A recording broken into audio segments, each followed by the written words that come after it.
ద్వార దర్శనం టోకెన్ల జారీలో అపశృతి చోటు చేసుకుంది.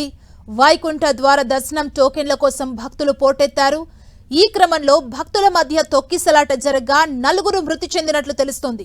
రేపు తెల్లవారుజాము నుంచే టోకెన్ల జారీకి ఏర్పాట్లు జరుగుతుండగా సాయంత్రం నుంచే భక్తులు బారులు తీరారు.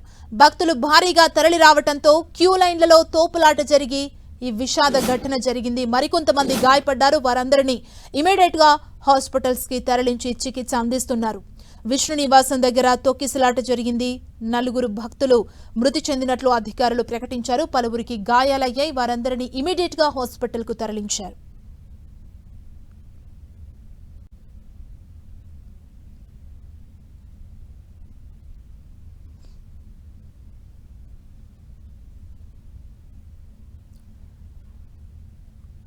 ఇదే అంశానికి సంబంధించి మరింత సమాచారం మా ప్రతినిధి రవిచంద్ అందిస్తారు. రవిచంద్, ఏపీ సీఎం చంద్రబాబు నాయుడు దీనికి సంబంధించి రియాక్ట్ అయ్యారు. అంటే వైజాగ్ లో సభ పూర్తి చేసుకున్న తర్వాత ఈ న్యూస్ అందినట్లుగా తెలుస్తుంది కదా. టీటీడీ అధికారులతో ఏపీ సీఎం చంద్రబాబు మాట్లాడారా? డీటెయిల్స్ అన్ని తెలుసుకోవడం జరిగిందా? ఏం చెప్తున్నారు? ముఖ్యమంత్రి చంద్రబాబు ప్రధానితో కలిసి విశాఖలో రోడ్ షో బహిరంగ సభలో పాల్గొన్నారు. అనంతరం ఆయన అమరావతి ఉండవల్లి నివాసానికి చేరుకున్నారు. వెంటనే ఆయన రావడంతోనే ఈ విషాద వార్త ఆయనకు తెలిసింది. ఆయన తీవ్ర దిగ్భ్రాంతి వ్యక్తం చేశారు. ఇమీడియట్ గా టీటీడీ చైర్మన్ బిఆర్ నాయుడుతో ఫోన్ లో మాట్లాడడం జరిగింది. అదేవిధంగా డీజీపీ కావచ్చు, ఇతర ఉన్నతాధికారులతో కూడా మొత్తం కూడా సమీక్ష నిర్వహించారు. ఇలాంటి మంచి కార్యం విశాఖలో ఇంత మంచి కార్యక్రమం పూర్తి చేస్తున్న సమయంలో తిరుపతిలో ఈ ఘటన తనని తీవ్రంగా బాధించిందని ఆయన అధికారులతో మాట్లాడడం జరిగింది. ముందు జాగ్రత్త చర్యలు విఫలం కావడంపై అధికారుల మీద ఆయన అసంతృప్తి కూడా వ్యక్తం చేశారు. భక్తులు అధికంగా వస్తారని తెలిసినప్పటికీ కూడా ఈ విధంగా అధికారులు ఉదాసీనంగా ఉన్నారని చెప్పి ముఖ్యమంత్రి వారిపై మండిపడటం జరిగింది. డీజీపీ, టీటీడీ ఈఓ, జిల్లా కలెక్టర్, ఎస్పీలతో ఆయన రివ్యూ చేశారు. తిరుపతిలో వైకుంఠ ద్వార దర్శనం టోకెన్ల కోసం ఈ విధంగా ప్రజలు వస్తారని తెలిసినా కూడా అధికారులు ముందు జాగ్రత్తలు తీసుకోవడంలో విఫలమయ్యారని చెప్పి ముఖ్యమంత్రి అభిప్రాయపడ్డారు. ఇలాంటి చోట్ల విధుల్లో అప్రమత్తంగా బాధ్యతగా ఉండాల్సిన అవసరం లేదని కూడా ఆయన అధికారులు ప్రశ్నించారు. మృతుల సంఖ్య పెరగడంపై కూడా ఆయన ఆవేదన వ్యక్తం చేశారు. క్షతగాత్రులకు ఏదైతే వైద్యంపై కూడా ఆయన అందరినీ కూడా అడిగి తెలుసుకున్నారు. అయితే ఆయన ముఖ్యమంత్రి ఇమీడియట్ గా రేపు తిరుపతి వెళ్ళబోతున్నారు. తిరుపతి వెళ్లి అక్కడ ఎవరైతే బాధితులు ఉన్నారో వారందరినీ పరామర్శిస్తారు. మృతుల కుటుంబ సభ్యులను కూడా ఆయన పరామర్శించబోతున్నారు.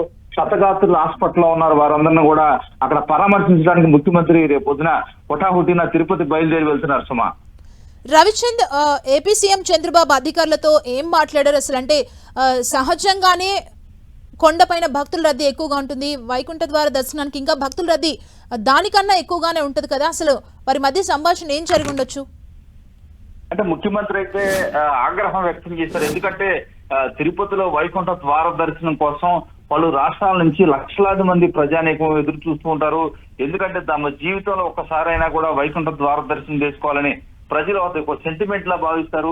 ఈ నేపథ్యంలో అధికారులు ఏదైతే ప్రజలు వచ్చే అంచనా వేయడంలో విఫలమయ్యారు, దానికి తగ్గ జాగ్రత్తలు తీసుకోవడంలో అధికారులు విఫలమయ్యారని ముఖ్యమంత్రి తీవ్ర స్థాయిలో మండిపడ్డారు. అయితే అధికారులు మాత్రం గతంలో ఎప్పుడు ఈ స్థాయిలో రాలేదు, మేము కొన్ని చర్యలు తీసుకున్నప్పటికీ కూడా కొంత ఇంకా ఎక్కువ మంది ప్రజానీకం భక్తులు రావడంతో ప్రమాదం సంభవించిందని చెప్తున్నారు. అయితే అక్కడ జరిగిన అంశాలకు సంబంధించి కూడా ముఖ్యమంత్రితో అయితే చర్చకు రాలేదు, కానీ ఎవరో ఒకరిద్దరు కొంత హడావిడి చేశారు, అందువల్ల ఒకేసారి తొక్కిసలాట అయిందని కూడా అధికారులు అయితే అభిప్రాయపడుతున్నారు. ఏదైనా ముఖ్యమంత్రి అయితే ప్రస్తుతం చాలా సీరియస్ గా ఉన్నారని చెప్పుకోవచ్చు. ఎందుకంటే అధికారుల వైఫల్యం పైన ఆయన మండిపడుతూ ఉన్నారు. ఏదైతే మృతులు, ఎందుకంటే ఈ రోజు ప్రధానమంత్రి ఇక్కడికి వచ్చారు, ఒక మంచి రోడ్ షో నిర్వహించారు. రాష్ట్రానికి సంబంధించి 2 లక్షల కోట్ల ఏదైతే అభివృద్ధి కార్యక్రమాలకు ఆయన ఇక్కడైతే ఇక్కడ ప్రారంభోత్సవాలు, అదేవిధంగా శంకుస్థాపనలు చేశారు. ఈ నేపథ్యంలో ఇట్లాంటి శుభ సమయంలో ఈ విధంగా జరగడం పట్ల ముఖ్యమంత్రి అయితే కొంత అప్సెట్ అయ్యారని చెప్పుకోవచ్చు. ఎందుకంటే తిరుపతి విషయంలో కూడా పూర్తి స్వేచ్ఛ ఇచ్చారు. అక్కడ మొత్తానికి కూడా అక్కడ ఏదైతే లక్షలాది మంది భక్తులు వస్తారు వైకుంఠ ద్వార దర్శనానికని అంచనా వేయటంలో అక్కడ అధికారులు విఫలమయ్యారని కూడా చెప్తున్నారు. ఇప్పటికే టీటీడీ చైర్మన్ తో ఆయన టెలికాన్ఫరెన్స్ ఇచ్చారు. ముఖ్య ఈఓతో కావచ్చు, జేఈఓతో కావచ్చు, అక్కడ అందరితో మాట్లాడుతున్నారు. ఎందుకంటే దాదాపు 20 మంది పైన తొక్కిసలాట్లో తీవ్ర గాయాలయ్యాయని చెప్పి ముఖ్యమంత్రికి సమాచారం వచ్చింది. వారికి మరింత మెరుగైన వైద్య సేవలు అందించాలని కూడా చంద్రబాబు వారికి ఆదేశాలు అయితే జారీ చేయడం జరిగింది. మృతుల కుటుంబాలు ఏదైతే ఇప్పుడు 4 ఇంకా పెరిగే అవకాశం ఉంది మృతులు అని చెప్పి ముఖ్యమంత్రికి సమాచారం వస్తుంది. ఎట్టి పరిస్థితుల్లో కూడా మెరుగైన వైద్య సేవలు అందించి ప్రాణాలను కాపాడాలని ముఖ్యమంత్రి అయితే ఆదేశాలు జారీ చేశారు. రేపు హుటాహుటిన ముఖ్యమంత్రి తిరుపతి బయలుదేరి వెళ్తున్నారు. ప్రస్తుతం రియా హాస్పిటల్లో వారికి వైద్య చికిత్సలు క్షతగాత్రులకు అందిస్తున్నట్టు ముఖ్యమంత్రికి సమాచారం అందజేశారు. వీరందరికీ కూడా ఆరోగ్యం నిలకడగా ఉందని అధికారులు అయితే చెప్తున్నారు. ఏదైనా జరిగిన సంఘటన పట్ల ముఖ్యమంత్రి అయితే తీవ్ర స్థాయిలో అధికారులు టీటీడీ అధికారుల పట్ల తీవ్ర ఆగ్రహం వ్యక్తం చేస్తున్నారు. ఏదైతే లక్షలాది మంది ప్రజానీకం వస్తున్నప్పుడు సరైన సౌకర్యాలు కల్పించడంలో విఫలమయ్యారని కూడా ముఖ్యమంత్రి తీవ్ర స్థాయిలో ఆగ్రహం వ్యక్తం చేస్తారు. ఎందుకంటే రోజు కూడా ముఖ్యమంత్రి ఈ వైకుంఠ దర్శనానికి లక్షలాది మందిగా వస్తారన్న అంచనాతో వారితో టీటీడీ అధికారులతో కూడా ఆయన మాట్లాడుతున్నారు. సీఎం ఓలో పనిచేసే టీటీడీ వ్యవహారాలు చూసే అధికారులతో కూడా ఎప్పటికప్పుడు ఆయన అడుగుతూనే ఉన్నారు. కానీ ఇక్కడ సడన్ గా ఇటువంటి సంఘటనలు జరగడం పట్ల ఆయన ముఖ్యమంత్రి అయితే తీవ్ర దిగ్భ్రాంతి అయితే వ్యక్తం చేస్తున్నారు. ఈ నైట్ కూడా ఆయన టెలికాన్ఫరెన్స్ నిర్వహిస్తూనే ఉంటారు. ఎందుకంటే క్షతగాత్రులు కావచ్చు, ఇంకా ఎందుకంటే క్యూ లైన్ లో ఇంకా కూడా లక్షలాది మంది ఉన్నారు. వారి టికెట్స్ ఇస్తున్నారు. ఏ విధమైన సౌకర్యాలు ఉన్నాయి, నెక్స్ట్ ఇంకా ఫర్దర్ గా ఏమైనా జరుగుతుందేమో అన్న ఆందోళన అయితే ముఖ్యమంత్రి వ్యక్తం చేస్తున్నారు. మిగతా ఎక్కడ కూడా జరగకుండా ఇట్లాంటి స్టాంపులు జరగకుండా జాగ్రత్తలు తీసుకోవాలని కఠిన ఆదేశాలు అయితే ముఖ్యమంత్రి జారీ చేస్తున్నారు. సుమా, థ్యాంక్ యూ రవిచంద్.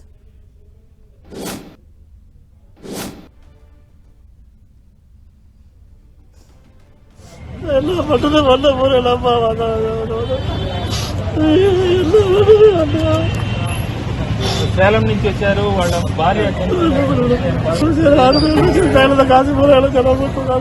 ఓకే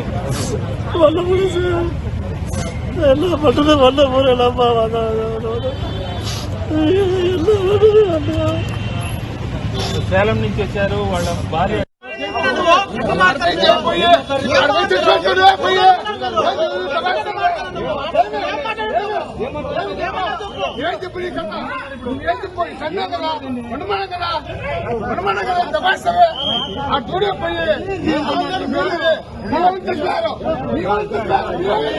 మీ వల్ల